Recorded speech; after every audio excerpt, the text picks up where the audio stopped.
new IBIS Ripley. Today I get to ride a GX build, which has the Fox Performance Series 34, a Float DPS with EVOL, and IBIS 938 alloy wheels. I'm actually glad they had the baby blue, because I really like this color. But for those who don't, it's also available in murdered out matte black. I was so excited to ride this new bike, I actually drove for 2 hours in traffic and paid for the rental for the entire day. If you're in the New York City area, make sure you check out Tenafly Bicycle Workshop.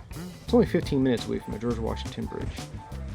And their staff are all shredders, so I know I can talk to them about what to expect and what I might like out of the bikes they sell. Let's start out by talking about the climbing. I came into this demo with very high expectations about how well this bike would pedal. When I rode the Ripmo, I could tell IBIS really understood creating a platform, so with less weight and travel, I was excited.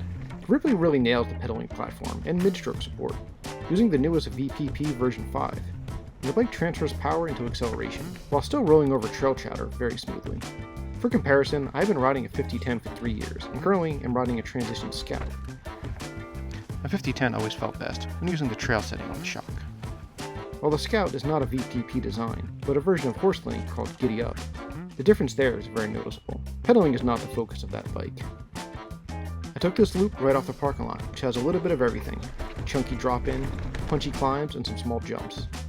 The bike was equipped with 2.6 Nimble tires, and while that much rubber wouldn't be my preferred choice, it did provide incredible traction. This sideways rock is very slippery, and I only gotten up it once without sliding out my rear tire. The Ripley cleaned it with the first go with zero slip. I pedaled through a few other technical climbs with the same result: smooth traction. Let's talk about the geometry for a minute. I found a big problem with geocharts and sizing on bikes with a steep C-tube angle. When I first sat on my Scout, which by the chart had numbers similar to my old 5010, I felt like I was really close to the bars. I had to bring out the measuring tape, and found that at my saddle height, I was actually a full inch closer to the bars. So I've now taken to measuring bikes from the center of the stem bolt to the center of your seat post at your given seat height, to see how you'll feel when seated and pedaling. This can be a big difference from what you're used to.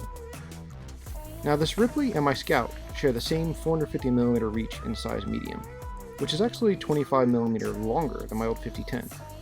Now remember, reach is measured from the bottom bracket, so the seat angle is not part of that calculation.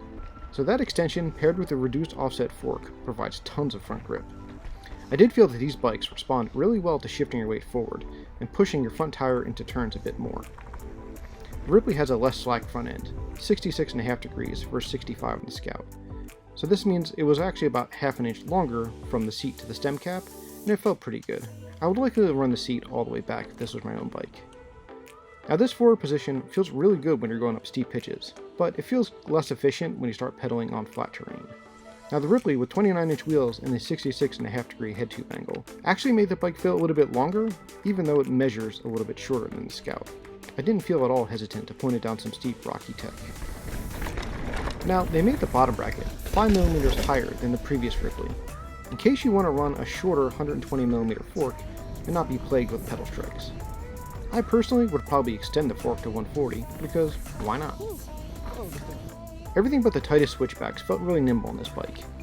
As a 27.5 rider for the past 4 years, I have always felt like 29s were a bit lazy, but after riding the Ripmo, Giant Trans 29, and the Ripley, I can see this new geometry has hit the mark. Two things that might seem small, but in the end can end up being a big deal, are the super low C-tube. The medium has a 360mm and a lot of room for a long dropper. There's also a threaded bottom bracket, so no press fit creaky nonsense. So the only problem I encountered during this ride was when taking off some medium-sized drops. I was able to get through all the rear travel pretty easily, and it wasn't quite as controlled as I would have expected. I thought about this a lot since the ride, and there are a few things it could have been. First, I'm not sure what volume spacers come installed in the shock, but maybe a larger one could have helped. I'm also 215 pounds, which usually requires some extra support compared to the stock tune. I have also been riding bikes with piggyback shocks lately, and I understand the DPX2 isn't available in this size currently, but possibly with some custom work this could be resolved. Every feature I rode except for the drops, which were almost a flat anyway, the suspension performed perfectly. So I really think most lighter riders would not experience this sensation. And if you're thinking, well, if you take drops of flat a lot, just get a rip mode. And you know what? Maybe you're right.